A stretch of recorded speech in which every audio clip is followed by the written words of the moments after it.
कभी लाभ जिहाद का नाम से, कभी उत्तराखंड में तो व्यापार जिहाद का नाम से, ज़मीन जिहाद का नाम से, जहाँ जहाँ जिसी तरह से चल रहा है। और सत्ता में आके ये बोल रहा है कि हम एक सभी के लिए फासीवाद का मूल जो लक्षण है, कई साथियों ने बताया,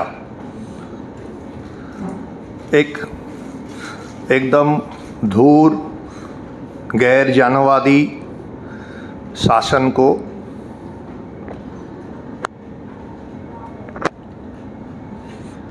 जनवादी शासन को, इस तरह का एक ढांचा को, जो वर्तमान जो पूंजीवादी लोकतंत्र है उसको भी ध्वस्त करके फासीवाद उसको लागू करना, उसको स्थापित करना चाहता है। और इसका साथ साथ जो मजदूर वर्ग, मेहनतकश वर्ग है, उनका जो वर्ग चेतना है, जो वर्ग विचार है, उसको भुलाकर उसका सामने कोई दूसरा दुश्मन को खड़ा करके उसका ऊपर निशाना साधने के लिए इसको प्रेरित करता है। और ये सब कुछ जो एकाधिकारी पूंजी है, जो बड़े पूंजीपति है, कॉरपोरेट पूंजीपति है, इनका स्वार्थ में करता है। फासीवाद का बारे में इतिहास से हम लोग ये जान चुके हैं पहले।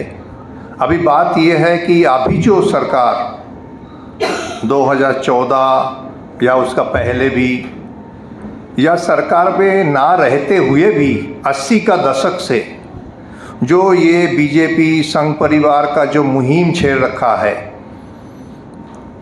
उनका तरीका है ज़मीनी स्तर पर लगातार इस तरह का एक प्रचार करते जाना कि हमारा समाज में तमाम तरह का समस्या जो है, इसका जड़ में ये बाहर से आए हुए जो शासक था, जो 15 शतक 13-14 शतक से लेके जो मुग़ल या अलग अलग राजा सम्राट था, उनको वो लोग मुसलमानों का शासन समझते हैं और यही समझाते हैं कि इनका वजह से हमारा ये तमाम तरह का जो दास्ता, तमाम तरह का गुलामी, तमाम तरह का मुसीबत है।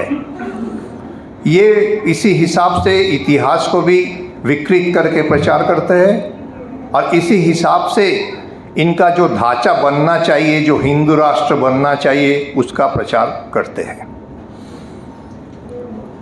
और ये करते टाइम अभी जब सत्ता पे आया, ज़मीनी स्तर पे, अगर मान लीजिए कुछ दिन पहले का घटना, अलीगढ़ में एक आदमी और एक उनका बीवी अमेरिका में रहते हैं, दोनों ही नौकरी करते हैं और दोनों वहाँ शादी किया और भारतीय राजदूत का ऑफिस का सामने उसका पंजीकरण भी कराया और अलीगढ़ में आके वहाँ का रिसेप्शन के लिए एक छोटा सा कार्ड बनाया और सोशल मीडिया में भी डाला और बजरंग दल ने उतर गया, क्योंकि एक मुसलमान है और एक हिंदू है, और वो बड़ा जुलूस निकाल दिया और डीएम ऑफिस चला गया और ये बोलने लगा कि यहाँ एक शांति का माहौल बेकार ख़राब हो जाएगा, इसको बंद कीजिए।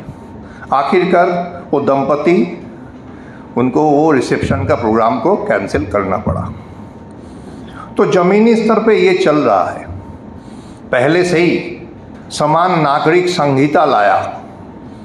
अब लोग क्या समझते हैं, हमारा देश में लोगों को पहले से ये पाठ पढ़ाया गया, समान नागरिक संहिता का मतलब है कि मुसलमानों का अंदर तमाम तरह का पिछड़ापन है, तमाम तरह का निकाह हलाला, तमाम तरह का गलत चीज़ है, प्रथा है, उसी को इसी से ख़त्म किया जाएगा। जो एक पक्षीय एक दृष्टिकोण है, उसको लगातार इस तरह के एक नफरत, एक दूसरा नज़रिया प्रचार किया जाता है। और समान नागरिक संहिता लाना मतलब जो राम मंदिर 370 धारा, जो यहाँ पे ये समान नागरिक संहिता, जो भाजपा और संघ परिवार का मुख्य जो मुद्दा था, उसमें से एक मुद्दा ये है। लेकिन इसमें ये क्या चीज़ है कि कोई शादी करेगा उनको पंजीकरण कराना है और उत्तराखंड का बाहर रहने से भी अगर उत्तराखंड का एक भी कोई वहाँ उत्तराखंड का नागरिक है उस राज्य का, तो उनको भी पंजीकरण कराना पड़ेगा। और वो पंजीकरण के लिए तमाम तरह का उनका जो पुलिस का पास रिकॉर्ड रहेगा, डीएम का पास वो पूरा रिकॉर्ड देना पड़ेगा, पूरा डिटेल्स देना पड़ेगा। लिव इन जो करने वाला है उनका भी, जो मकान मालिक है उनका एड्रेस देना पड़ेगा। मतलब पूरा एकदम निगरानी चारों तरफ से कैमरा लगा हुआ है। राज सत्ता और ज़मीन पे उनका जो लठैत वाहिनी दोनों का निगरानी में है। इसीलिए जब भी जनवरी महीना आते आते ये समान नागरिक संहिता लागू हुआ तो पहला जब रिकॉर्ड हो गया तो बजरंग दल का नेता कहने लगा कि हम जांच पड़ताल कर रहे हैं किसका किसका शादी हो रहा और किसका किसका लिव इन हो रहा है। तो ये है तमाम तरह का जो फैसिबाद का जो अलग अलग तत्व है वो देखने को मिल रहा है इसमें। इसलिए ये भाजपा और संघ परिवार का इस चीज़ को हम लोग फांसीवाद कहते हैं। अब सबसे बड़ा खतरा क्या है? सबसे बड़ा खतरा साथियों ने बोला कि ये आम लोगों में एक अपना समर्थन का एक आधार बनाया। ज़्यादातर पिछड़ा एक हिस्सा, समाज का जो अगुआ हिस्सा है उनका तरफ से नहीं, पिछड़ा हिस्सा, लेकिन उनका अंदर में एक छोटा सा एक उस तरह का गिरोह है जो तमाम क्षेत्र में निगरानी रखने वाला काम करता है कि कौन शादी कर रहा, किसके शादी कर रहा, कौन किसी तरह का मतलब खान पान क्या चीज़ है।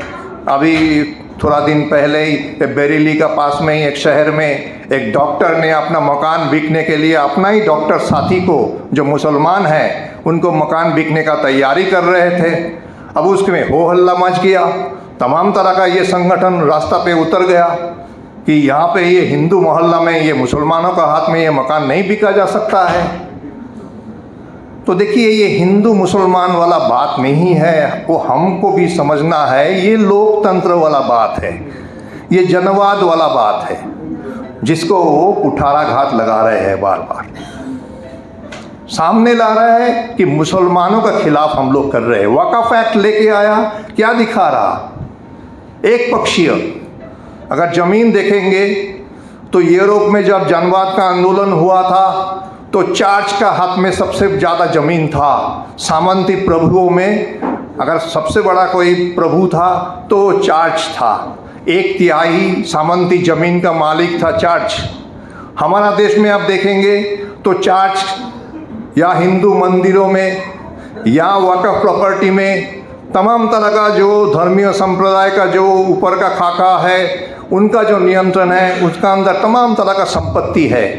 क्या वो गरीब लोगों को बांटने के लिए ये कर रहे हैं? नहीं। मुसलमानों का वक़्फ़ प्रॉपर्टी का ऊपर कानून बन रहा है ताकि हिंदुओं का हिंदू बोध को जागृत किया जाए, ताकि मजदूर मेहनत कशों का अंदर मुसलमानों का प्रति नफरत और भी जग जाए, ताकि हिंदू राष्ट्र बनने से हमारा मुक्ति होगा ये सपना और भी साकार बनाया जाए। यही काम है, यही काम है। तो ये चीज़ सबसे खतरनाक यही है कि मजदूर मेहनत कशों को भी इसमें प्रभावित किया जा रहा। इसमें बहुत बड़ा ताकत इन लोगों का है ऐसा नहीं। अगर चुनाव का हिसाब से देखेंगे 33-35%। अगर बजरंग दल का गिरोह देखेंगे वो भी समाज में ज़्यादा संख्या में नहीं है। किसी क्षेत्र में ज़्यादा है, किसी क्षेत्र में कम है, किसी क्षेत्र में ना का बराबर भी है, दक्षिण में या कोई जहाँ पे पुराना कोई उस तरह का मजदूर आंदोलन का इतिहास है, पंजाब अलग अलग जगह पे, तो वहाँ पे बहुत कमी है। लेकिन सबसे बड़ा दिक्कत ये है कि बाकी जो जनता है वो निष्क्रिय है, उसका कोई आवाज़ नहीं है, उसका कोई आंदोलन नहीं है। और यही सबसे खतरनाक चीज़ है। क्यों ऐसा हो रहा? क्यों ऐसा प्रभाव बनाने में वो सक्षम हो रहा?